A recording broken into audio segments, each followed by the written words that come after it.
നമസ്കാരം. ഇന്നത്തെ വാർത്തകൾ സമഗ്രമായി പരിശോധിക്കുകയാണ് വാർത്താ സന്ധ്യ. എല്ലാ പ്രേക്ഷകർക്കും ഒരിക്കൽ കൂടി സ്വാഗതം. ആദ്യ വാർത്തയിലേക്ക്. കൈയിട്ടുവാരി ആഡംബര ജീവിതം.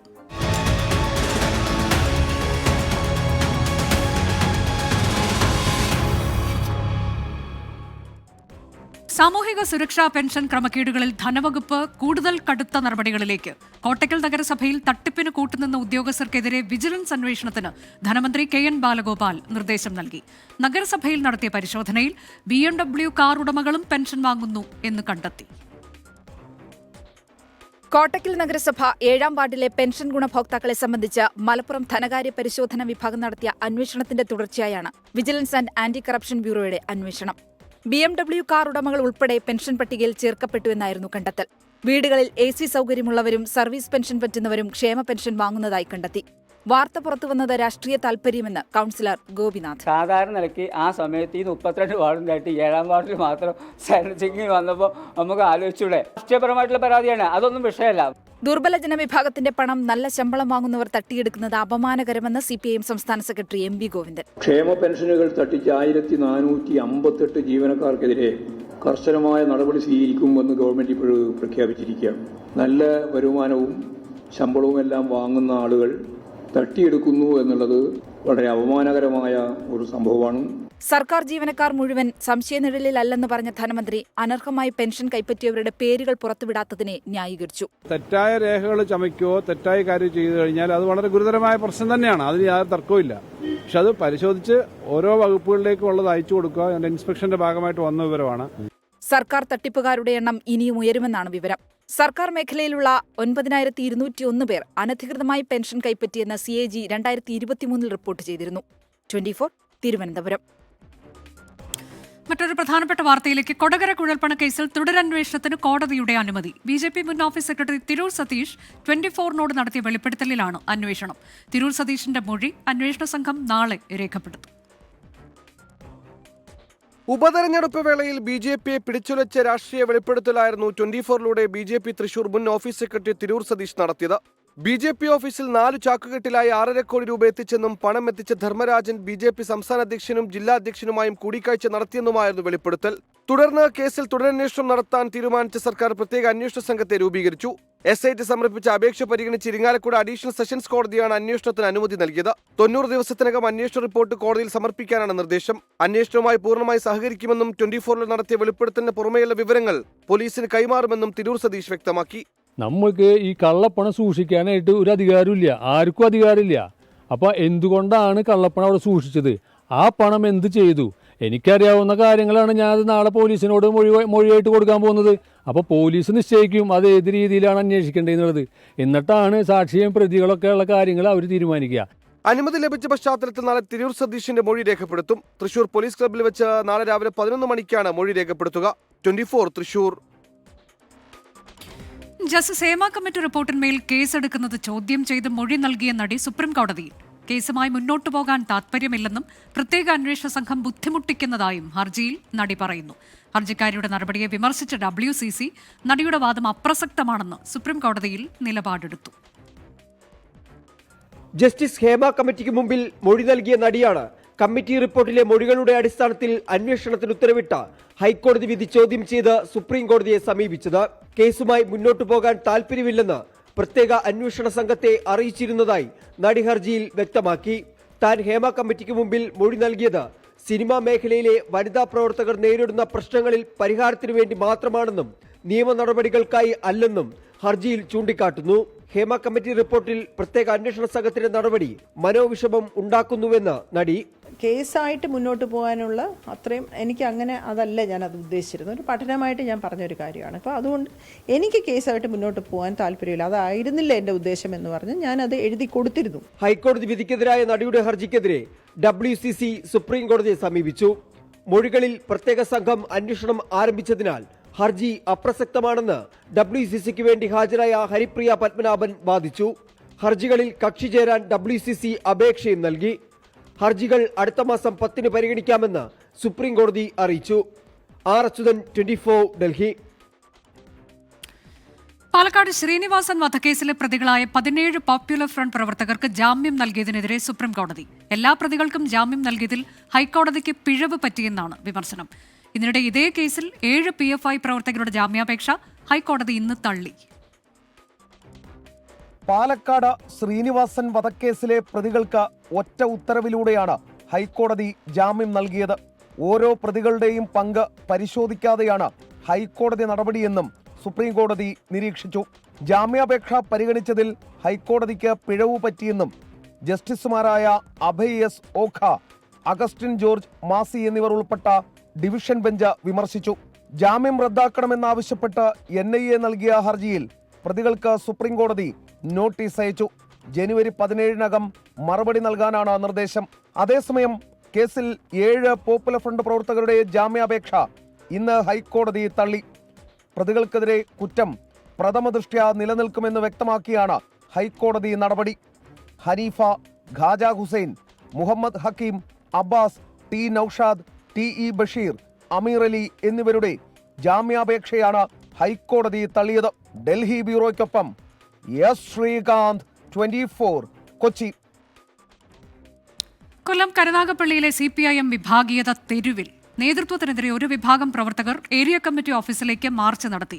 സംഭവത്തിൽ പരിശോധന നടത്തുമെന്ന് CPIM നേതൃത്വം അറിയിച്ചു. കരുനാഗപ്പള്ളി കുലശേഖരപുരം CPIM ലോക്കൽ സമ്മേളനത്തിലാണ് നേതൃത്വത്തെ പോലും ഞെട്ടിച്ച തെരുവുയുദ്ധം നടന്നത്.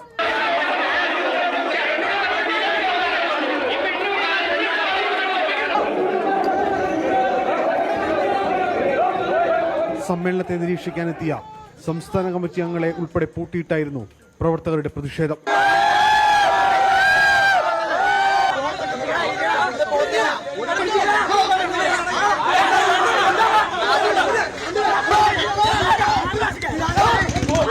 ഏകപക്ഷീയമായി ലോക്കൽ സെക്രട്ടറി ഉൾപ്പെടെയുള്ളവരെ തീരുമാനിച്ചതിനെ തുടർന്നാണ് സംഘർഷമുണ്ടായത്. അവർക്ക് ചില ബിനാമി വർക്ക് ചെയ്യുന്ന പെണ്ണുങ്ങളും ആണുങ്ങളും മതി ഇവിടെ. മനസ്സിലായില്ലേ? പെണ്ണുപിടുത്തക്കാരുടെ ഈ പ്രസ്ഥാനത്തെ രക്ഷിക്കണമെന്ന് മാത്രമേ ഞങ്ങൾ പറയുന്നുള്ളൂ. ഞങ്ങൾക്ക് പ്രസ്ഥാനം വേണം. ഞങ്ങൾ CPMന്റെ കൊടി പിടിച്ച് വളർന്നു വന്നവരാണ്. അതേസമയം ആലപ്പാട് ലോക്കൽ സമ്മേളനത്തിലും നേതൃത്വത്തിനെതിരെ പ്രവർത്തകർ രംഗത്ത് വന്നു. സംസ്ഥാന കമ്മിറ്റി അംഗം K ഭരതരാജനും J മേഴ്സിക്കുട്ടിയമ്മയും പങ്കെടുത്ത ലോക്കൽ സമ്മേളനത്തിലാണ് പ്രതിഷേധമുണ്ടായത്. CPIM നേതൃത്വത്തിനെതിരെ പോസ്റ്ററും കരുനാഗപ്പള്ളിയിൽ പ്രത്യക്ഷപ്പെട്ടു. പാർട്ടി നേതൃത്വം കുറുവ സംഘമെന്നായിരുന്നു വിമർശനം. സേവ് CPMന്റെ പേരിലാണ് പോസ്റ്ററുകൾ പ്രത്യക്ഷപ്പെട്ടത്. ഇതിനിടയിൽ കരുനാഗപ്പള്ളിയിൽ ഒരു വിഭാഗം CPIM പ്രവർത്തകർ ഏരിയ കമ്മിറ്റി ഓഫീസിലേക്ക് പ്രതിഷേധ പ്രകടനം നടത്തി. പ്രവർത്തകരുടെ തുടർച്ചയായ പരസ്യ പ്രതിഷേധം എങ്ങനെ നേരിടുമെന്നറിയാത്ത അവസ്ഥയിലാണ് CPIMന്റെ സംസ്ഥാന നേതൃത്വവും ജില്ലാ നേതൃത്വവും.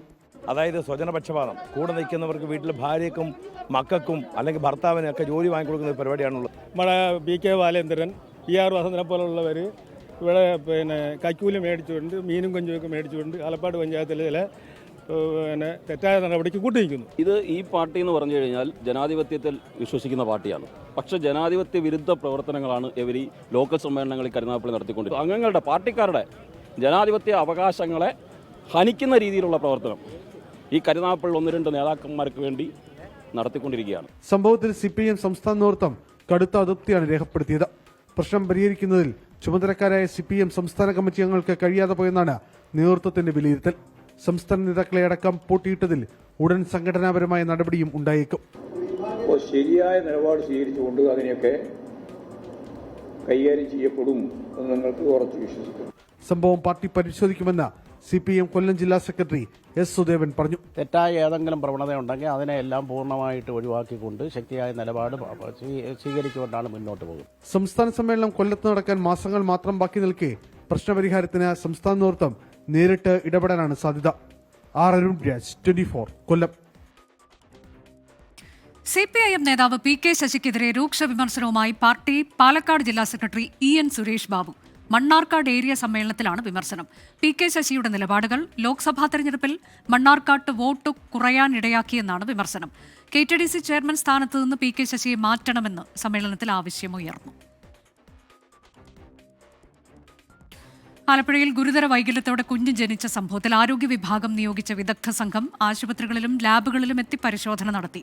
മെഡിക്കൽ കോളേജിൽ എത്തിച്ച കുഞ്ഞിനെ വിദഗ്ധ സംഘം പരിശോധിച്ചു. സംഭവത്തിൽ എന്നും വിവിധ സംഘടനകൾ പ്രതിഷേധം നടത്തി. തിരുവനന്തപുരത്ത് നിന്നും ആരോഗ്യ അഡീഷണൽ ഡയറക്ടറുടെ നേതൃത്വത്തിലുള്ള വിദഗ്ധ സംഘമാണ് ആലപ്പുഴ മെഡിക്കൽ കോളേജിലെത്തിയത്. പിന്നാലെ കുഞ്ഞിനെയും മാതാപിതാക്കൾ ആശുപത്രിയിൽ എത്തിച്ചു.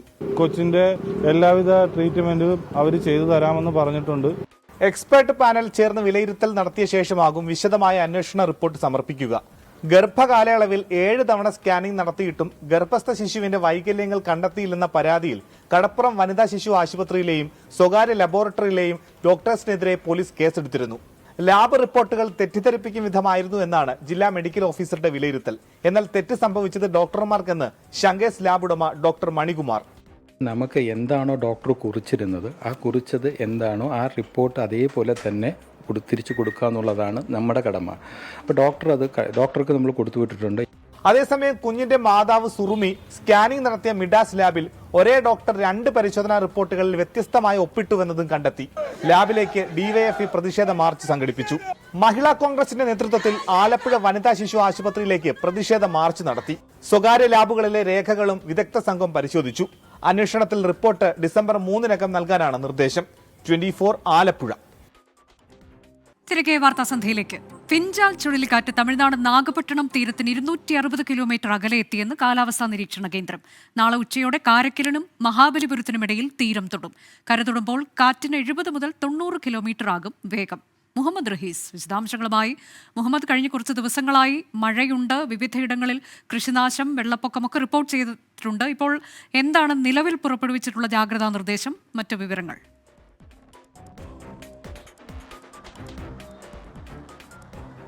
അനുജ, ഈ ഫിഞ്ചാൽ ചുഴലിക്കാറ്റ് രൂപപ്പെട്ടു എന്ന് പറയുന്നു. അത് അത്ര കണ്ടൊരു സാഹചര്യത്തിലേക്ക് നീങ്ങിയിട്ടും സത്യത്തിൽ അതിതീവ്രമായൊരു മഴ തമിഴ്നാട്ടിൽ ഉണ്ടായിട്ടില്ല എന്ന് പറഞ്ഞു പോകണം.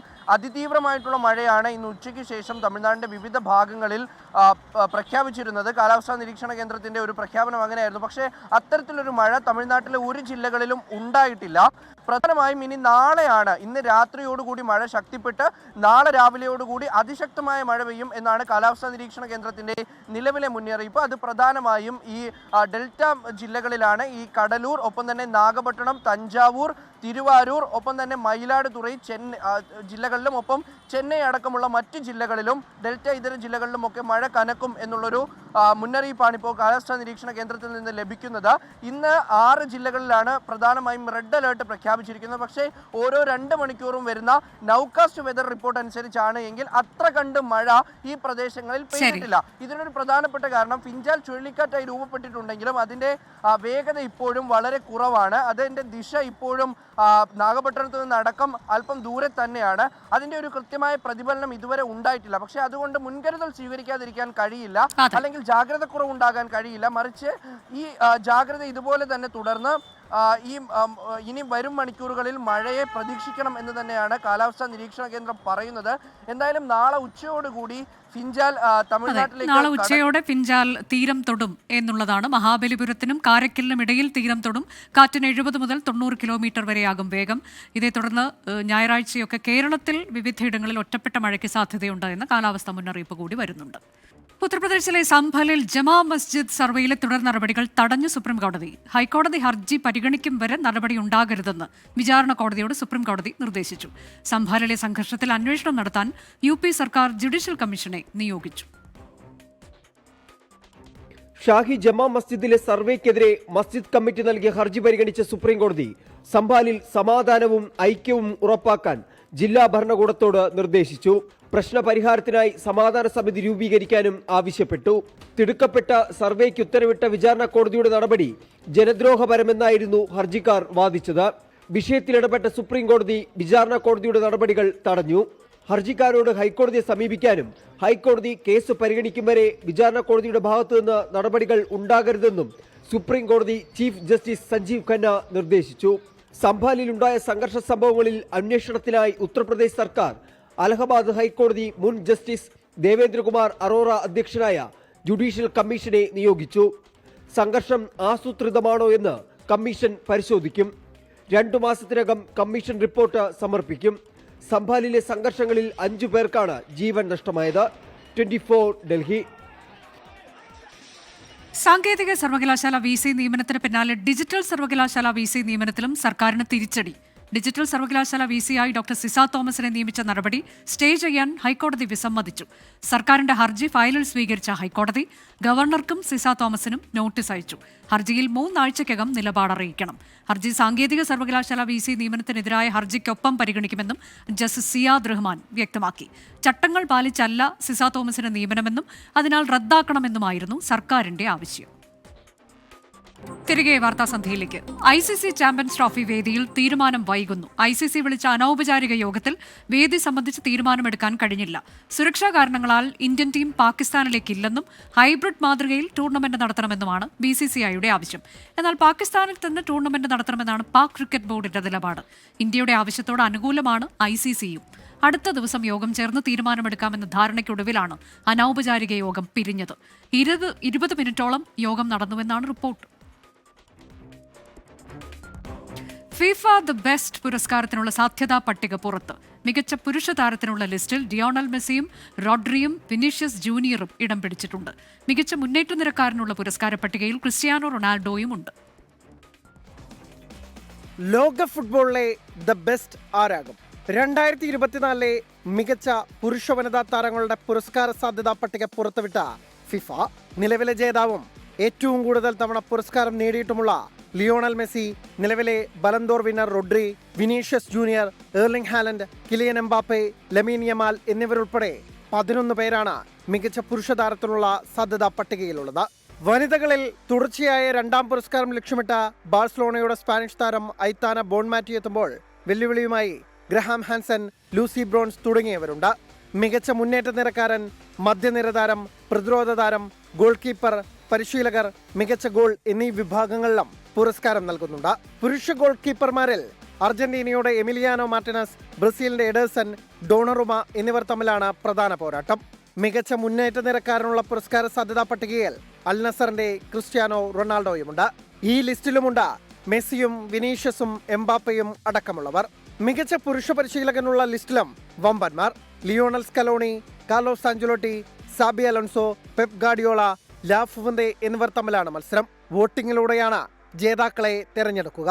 ഡിസംബർ 10 വരെ വോട്ട് രേഖപ്പെടുത്താം. ജനുവരിയിലായിരിക്കും പുരസ്കാര പ്രഖ്യാപന ചടങ്ങ്. Sports desk 24. ശബരിമലയിലെ ഇന്നത്തെ ചടങ്ങുകൾ. സൈക്കിൾ പ്യൂർ അഗർബത്തി ശരണം സന്നിധാനം സമർപ്പിക്കുന്നത് അഗർബത്തി എന്നാൽ സൈക്കിൾ.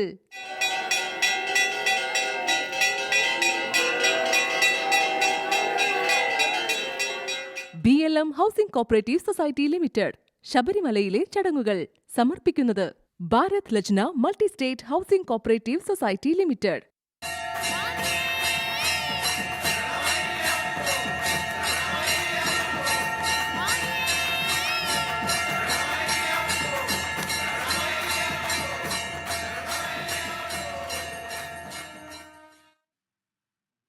ഇപ്പോഴത്തെ കാലാവസ്ഥ സമർപ്പിക്കുന്നത് Berger paints 100 years of trust.